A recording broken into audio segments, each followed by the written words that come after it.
Bueno, aquí en vivo con el padre Andrés Colmenares. Bienvenido, padre. Gracias por acudir a esta invitación que le hace la hermandad de la diócesis de Punto Fijo. Bienvenido a nuestra diócesis. Ha sido para nosotros un gusto tenerlo entre nosotros. Tenemos un tema, continuamos con el tema que hablábamos la semana pasada, muy similar. Bueno, aquí invertimos el rol.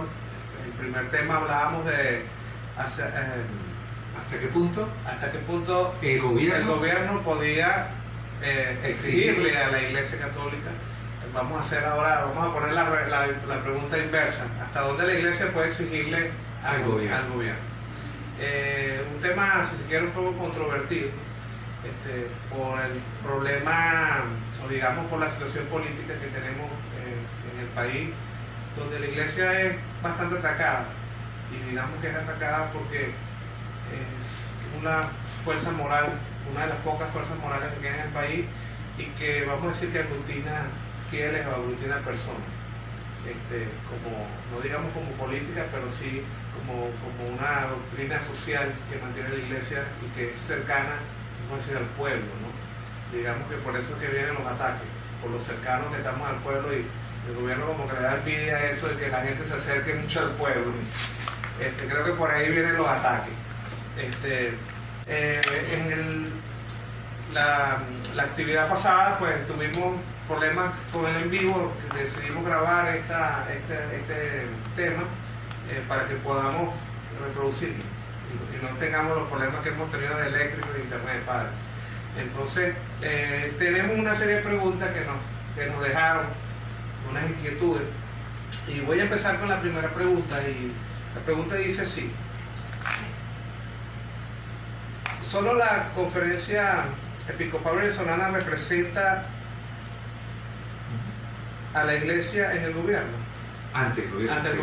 Bueno, antes de contestar esta pregunta, quisiera como resumir un poquito de dónde viene esta conversación, porque esta es la segunda parte.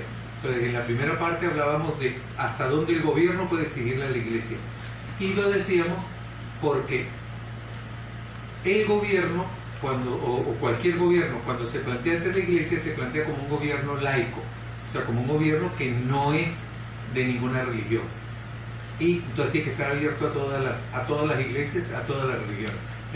De ahí partíamos la última vez. Pero decía que uno de los problemas es que los gobiernos, y a veces el nuestro también, se vuelve laicista, o sea, que es un gobierno que anula cualquier religión y cualquier cosa religiosa como algo que no puede aceptar y no puede recibir, y eso es un abuso de parte del gobierno. Y hablábamos que la Conferencia Episcopal Venezolana, la ACEP, es de alguna forma la cara que la Iglesia da ante cualquier gobierno, y aquí en Venezuela también. Y desde 1964 hay como una relación, hay un modus operandi, hay un convenio entre el gobierno y la Iglesia, firmada por medio de esta Conferencia Episcopal Venezolana. Hoy queremos ir a otra parte, que es hasta qué punto la Iglesia es la que le puede exigir al gobierno.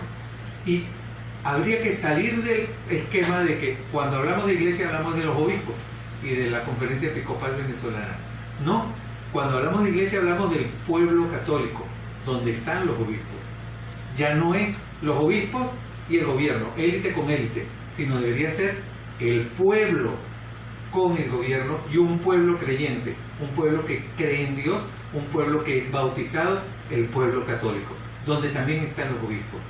Es verdad, los obispos es la cara oficial de la Iglesia Católica, porque hasta son los representantes hasta de un Estado, del Estado Vaticano. O sea, es una forma de garantía de ser escuchado, pero no es el sujeto.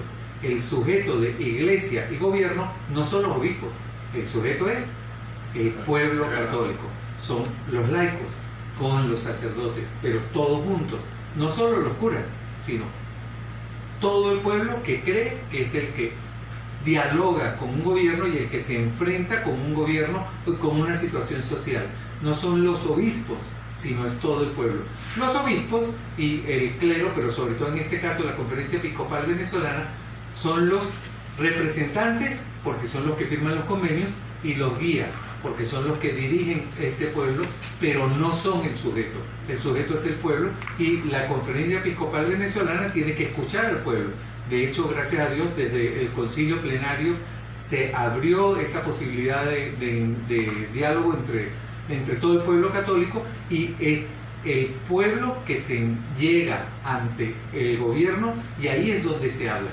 Lógica, el obispo y en este caso el cardenal de Caracas tienen una palabra fuerte y una palabra de líder, pero tiene que representar y tiene que ir acompañado de su pueblo, porque si no es un asunto de élites.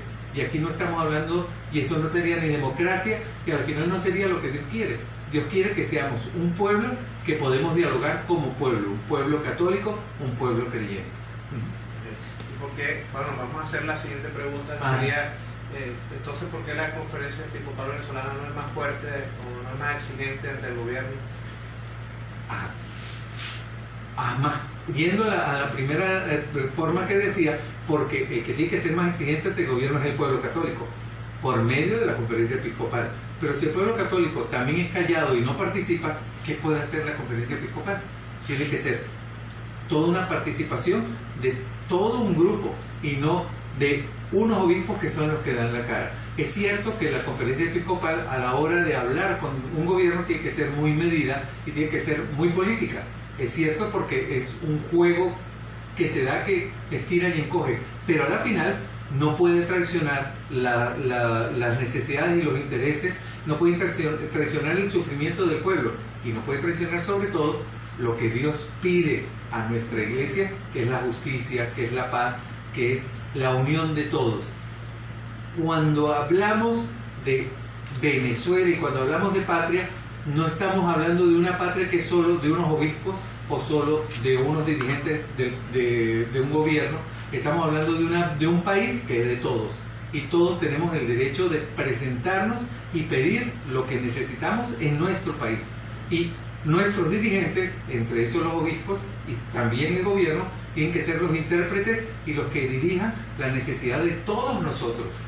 No es qué pueden ellos darnos a nosotros, sino nosotros que le exigimos a ellos, el pueblo que le pide a sus obispos y el pueblo que le pide a su gobierno que cumpla con su trabajo y que cumpla con sus necesidades, porque son nuestros representantes, no nuestros dictadores.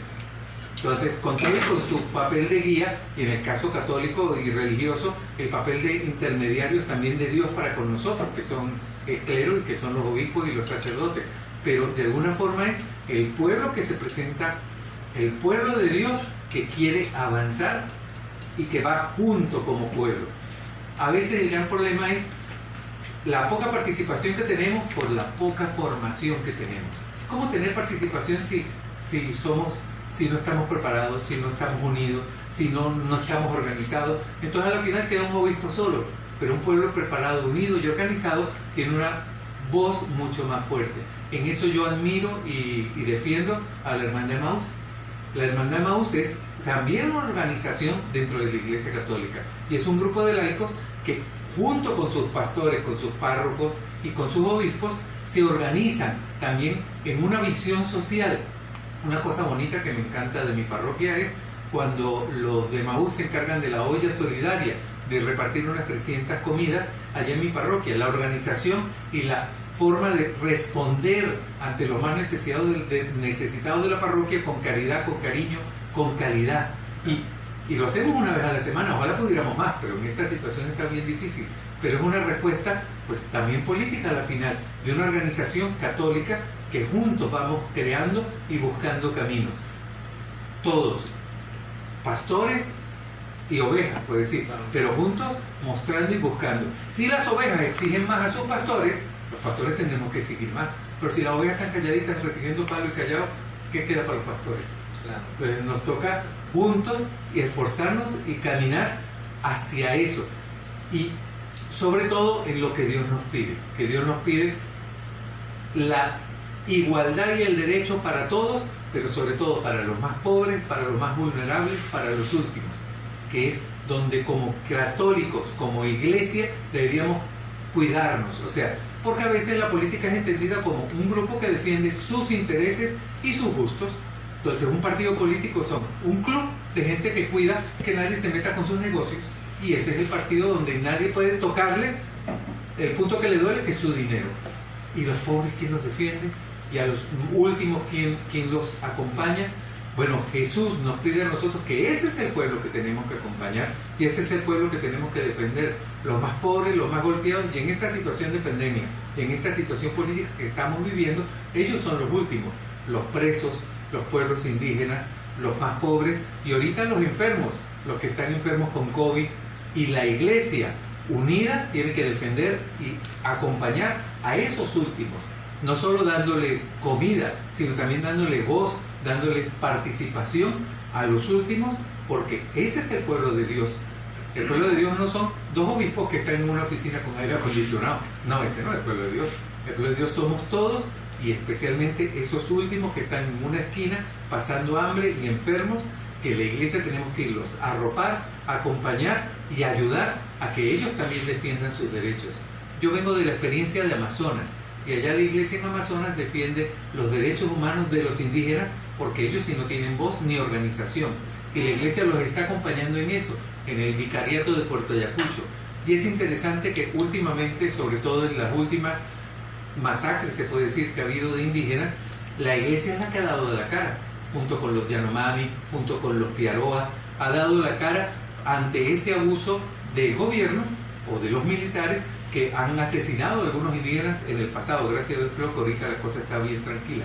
Y han sido el obispo de Puerto Ayacucho y la misión salesiana en este caso, que ha dado la cara. Ahorita allá tienen un grupo de derechos humanos, ya hay unos abogados trabajando con los indígenas de parte de la iglesia. Y eso es lo que tiene que hacer la iglesia también, una respuesta a los últimos, a los que no tienen voz, para que ellos poco a poco vayan teniendo voz, vayan teniendo posibilidad de plantearse ante un gobierno y exigir que se cumplan sus derechos, que es lo que Dios quiere de todos nosotros, que todos tengamos lo necesario para vivir, porque todos somos hermanos y ninguno está excluido. Que aquí viene la otra parte que quizá venga después de las preguntas, que a veces la política lo que hace es dividirnos y excluirnos. La iglesia no puede caer en eso. Claro. Usted nombró los pastores y las ovejas.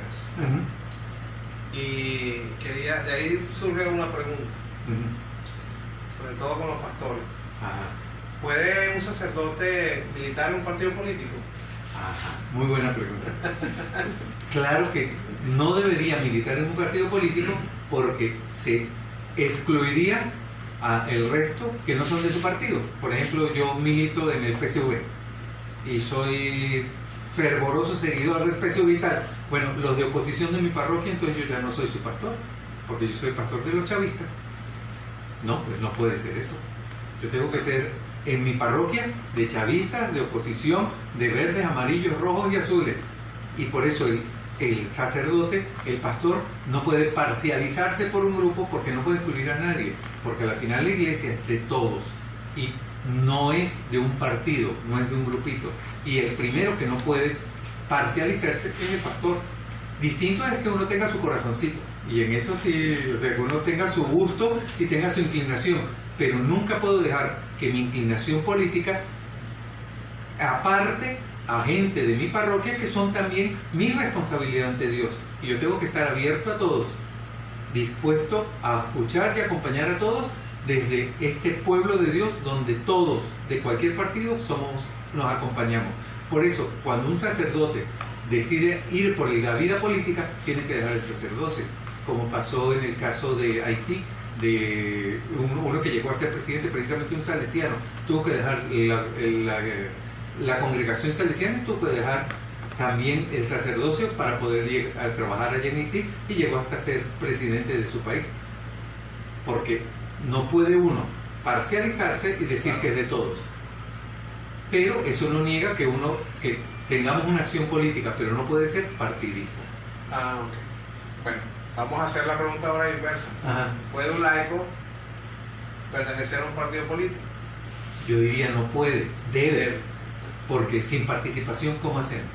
Entonces los laicos, a diferencia de los pastores, sí deben tener una participación política y una injerencia dentro del mundo político, y ojalá también dentro de las directivas como cristianos, como católicos, para poder lograr los cambios que se quieren también en el mundo. La iglesia no puede ser un partido político, pero los laicos de la iglesia sí pueden participar y ser de grupos políticos. Un claro ejemplo de eso es el Partido Social Cristiano COPEI. Social cristiano, el social cristianismo.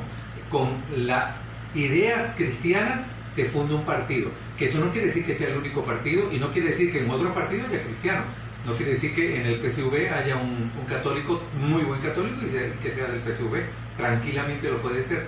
Y deberían, ojalá hubiera más cristianos, ojalá hubiera emausianos en el PSV, claro, y reales. Ojalá hubiera gente metida en cada dirección para hacer más cristiano, más católico, más justo y más de los pobres y los últimos todo este camino político que tenemos. Y sobre todo honesto, que aquí sí iría como a la conclusión. ¿Qué es lo que nos pide Dios a nosotros? Y en eso vuelvo a tomar a San Juan Bosco, el santo que nos guiamos los salesianos. Dios lo que nos pide es que seamos buenos cristianos y honrados ciudadanos. Que mezclemos las dos cosas. Que seamos buenos cristianos, gente de iglesia, gente cumpliendo los mandamientos, gente participando en los sacramentos, gente en los grupos, en la vida, pero a la vez en una sociedad participando con honradez, no con robo, no con trampa, sino honradamente las dos cosas, buenos cristianos y honrados ciudadanos. Eso es lo que nos pide Dios, porque uno sin lo otro no funciona. ¿Cómo es posible que una persona que dice que es de la iglesia termina siendo un ladrón y termina un emausiano que resulta que dirige una bomba de gasolina, resulta que tiene todo un chanchullo y organizado, todo un asunto para quedarse con un poco de dólares de los coleos que pasa a las 3 de la mañana? Perdóname, eso no es ser honrado ciudadano. Eso, como dices que eres emausiano. No, tenemos que tener las dos. Buenos cristianos, honrados ciudadanos, en ese equilibrio vamos hacia la ciudad de Dios, o sea, el ideal que Dios tiene para nuestro mundo, que no es otro que el reino de Dios, que es lo que nos vino a traer Jesús. Jesús no vino a traer un partido político o una idea política. Sinceramente yo estoy muy en contra de la gente que dice que Jesús era socialista. No, Jesús sí tenía ideas socialistas y algunas cosas que él dijo pueden tomarse como en el camino del socialismo, pero nunca que Jesús fue socialista. No, él no era de ningún partido. Él no era de... no. Pero ojalá el socialismo tenga ideales cristianos, ojalá exista y lo cristiano vaya entrando para crear una sociedad donde sea el reino de Dios en esta tierra, que eso sí es muy difícil de crear. Porque lo primero que estamos echados a perder somos nosotros, que cada uno lleva la sardina para su fogata, cada uno lleva lo suyo para su lado y ahí es donde se echa a perder todo, empezando por todo, también por la misma oscura. No, tenemos que ser honrados y buenos cristianos y así somos santos y hay políticos santos. Yo, por ejemplo, soy devoto de Santo Tomás Becket, que fue primer ministro inglés, bueno, por allá en 1500, pero el hombre, por mantenerse honesto, lo martirizaron. Por mantenerse honesto y no caer en los robos que hacía su rey, lo terminaron metiendo en una torre y murió torturado en una torre, pero por honestidad. Y llegó a ser santo católico, primer ministro de un reino. Bueno, ojalá hubiera más políticos del tamaño de Santo Tomás Becket. Ojalá hubiera gente que pueda mezclar las dos cosas, pero sinceramente debe ser bien difícil. Sí, hay líderes políticos que se creen dueños de la verdad, y la verdad absoluta. Y para apresar, para delinquir, y no sé cómo pueden, bueno, no quiero llevar esto a un tema político profundo, pero sí es triste que en nuestros tiempos, en esta política, no haya sensibilidad social. Creo que falta mucha sensibilidad social. O lo social se usa como una máscara para tapar los intereses personales. Sí. Disfrazo de social lo que termina siendo mi negocio. Entonces no puede ser así. Creo que una de las cosas principales es que la política no puede ser al beneficio de un grupo, sino al beneficio de todos. Y esa es la política que Dios quiere para nosotros. En los salesianos decimos la política del Padre Nuestro. Padre Nuestro. Y nuestro es de todos. Dios es papá de todos los partidos, de toda la gente, de todas las naciones. Dios es de todos. Y si tú dices el Padre Nuestro, tú no puedes hacer una política padre solo de los gochos, y que el que no es gocho se fregó, no puede trabajar aquí. Padre solo de los ricos, ¿no? Y los pobres, o padre solo de los pobres y todos los ricos son malos y tienen que ir al infierno. No, eso no funciona. Dios es padre de todos, y una política desde Dios tiene que ser una política para todos, y con todos caminando hacia lo que Dios quiere de nosotros. Creo que uno de los grandes errores de la política, y donde la iglesia tiene que exigir más, es ningún partido político puede apropiarse de Dios. Oí una vez, gracias a Dios no fue en Venezuela, a un dirigente en Bolivia que decía: Dios quiere que yo sea presidente, y Dios me eligió a mí para que yo sea presidente, voten por mí y así estarán cumpliendo la voluntad de Dios. ¿Quién es ese tipo para decir que Dios lo puso a él? No, o sea, tú no puedes manipular a Dios a tu gusto y a tu conveniencia. No puede ser así. Ningún político, sino Dios es de todos. Y si tú cumples la voluntad de Dios, Dios te va a apoyar. Pero si no la cumples, Dios no está contigo. Sí. Una pregunta bien controvertida en estos días. ¿Cuál es su opinión sobre la declaración de la Conferencia Episcopal Venezolana sobre las elecciones de este 6 de diciembre? Ha estado fuerte eso, es un tema doloroso, porque la Conferencia Episcopal Venezolana fue en contra de una línea que en el momento, ahorita ya ha cambiado, que en el momento era la que llevaba la oposición, que era la del abstencionismo, que no se votara, que no se participara en las elecciones, afirmando que las elecciones eran un fraude. Y lo que dijo la Conferencia Episcopal Venezolana es que el abstencionismo no es una solución, ni para este país ni para ninguno. Negarse a participar es dejar todo en la cancha del otro grupo. Entonces, si nadie participa, ¿cómo se quiere? No se puede decir abstencionismo sin poner una alternativa de participación. Entonces, yo estoy muy de acuerdo con la Conferencia Episcopal de que el solo abstencionismo no funciona, sino tiene que haber una posibilidad. Por ejemplo, yo soy uno de los que me inscribí en el registro electoral y yo quiero votar. Es cierto, con las elecciones como están planteadas hoy día, está difícil votar porque no es una elección justa, pero yo creo que la salida, yo espero que la salida de esta crisis de Venezuela sea por elecciones y no por 4 locos que se vengan de Estados Unidos en una lancha que le promueva al presidente. Yo no quiero eso, yo no quiero aquí baño de sangre, yo quiero aquí una salida electoral, pero una salida electoral justa, con las reglas claras y donde sí pueda el pueblo expresarse y ser escuchado, y no que sea una manipulación o una payasada donde el pueblo vota por unos y salen elegidos otros. No, eso no puede ser así. Pero tampoco la solución, como dice la Conferencia Episcopal, y lo apoyo, es entonces nadie vaya a votar, nadie participe. Entonces, ¿cómo salimos de esto? Estamos forzados. ¿Sí? No hay una opción, no hay plan B. Gracias a Dios, la gente de la oposición está creando un plan B, ojalá se pueda. Pero yo sí espero y le pido a Dios que podamos solucionar esta crisis política en elecciones, con justicia, y que las condiciones se arreglen para que podamos llegar hasta allá. Y apoyo totalmente a la Conferencia Episcopal en su comunicado, que ha traído roncha, pero ojalá podamos votar. Pero todavía hoy día, en estos meses, no están dadas las condiciones, pero deberían mejorarse y arreglarse. Ojalá y que Dios nos escuche. Porque si no, ¿cuál es la salida? Si la salida no es electoral, ¿cuál es? Que venga Estados Unidos a invadirnos y que cambiemos unos por otros. Ahora, en vez de tener a unos oprimiéndonos, ahora vamos a tener unos catires gringos oprimiéndonos. ¿Qué es eso?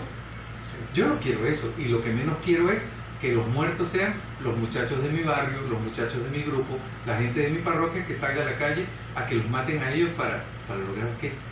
No, ojalá que la lucha sea electoral y podamos lograrla. Ojalá que Dios nos ayude a llegar hasta allá. Y qué bueno que hay gente que está tomando esa alternativa de la participación.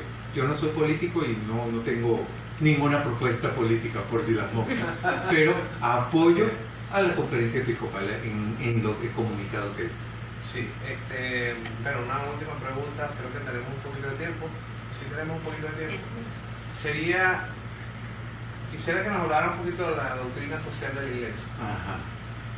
¿Cuál es su opinión? Es algo que creo que la Iglesia es muy atacada, o los sacerdotes a veces son muy atacadas cuando hacen alguna crítica, o cuando queremos exigir algo, cuando buscamos algo para el pueblo, que puede hablarnos de esa doctrina de la iglesia, de esa doctrina social, que creo que no se conoce. Aparentemente mucha gente cree que la iglesia los cultos solo están para orar, para rezar, pero no saben que también hay un dolor hacia afuera, ¿no? Hay una iglesia hacia afuera también, hacia el pueblo. Que son, bueno, realmente es una doctrina que viene desde 1800 y con las encíclicas y comunicados de los diferentes papas se han ido abriendo caminos a que la iglesia también tenga una voz, sobre todo en lo social. Primero fue una respuesta de la iglesia ante los abusos que venían del capitalismo, sobre todo en 1800, el capitalismo industrial. Después fue una voz de la iglesia también ante los abusos que venían del comunismo.